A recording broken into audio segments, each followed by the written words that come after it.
tweet, President Donald Trump poses for photos with ceremonial swordsmen on his arrival to Murabba Palace, as the guest of King Salman bin Abdulaziz Al Saud of Saudi Arabia, Saturday evening, May 20, 2017, in Riyadh, Saudi Arabia.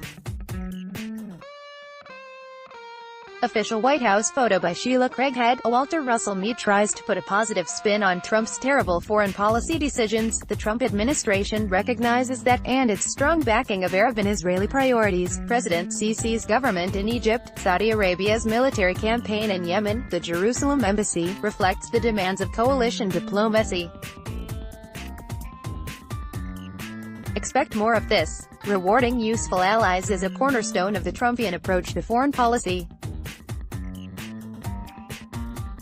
The more active America's Middle East allies, the smaller the risk of heavy American engagement in a Middle East ground war. Mead credits Trump with pursuing a coherent strategy when there is scant evidence of anything like that. He describes U.S. clients in the region as useful allies, but none of them has proven to be useful at doing very much except causing more headaches for the U.S. and implicating us in their crimes.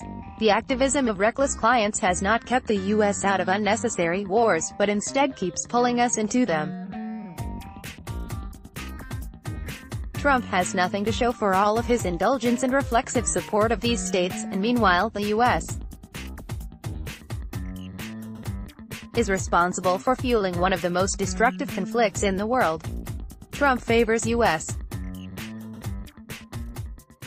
clients in the Middle East so strongly because the president buys into the idea that Obama supposedly neglected and ignored these governments and intends to do the opposite of whatever his predecessor did, and he is very susceptible to flattery from foreign leaders eager to win him over to their side. Indulging these clients hasn't made them more effective or useful in advancing U.S. interests, and in the case of the Saudis, increased U.S. support for the war on Yemen has compounded one of Obama's greatest errors to the detriment of U.S. security and the welfare of the people of Yemen. The so-called neo-American era, Mead describes, is defined by a series of foolish decisions that are already squandering U.S. influence and power in vain pursuits.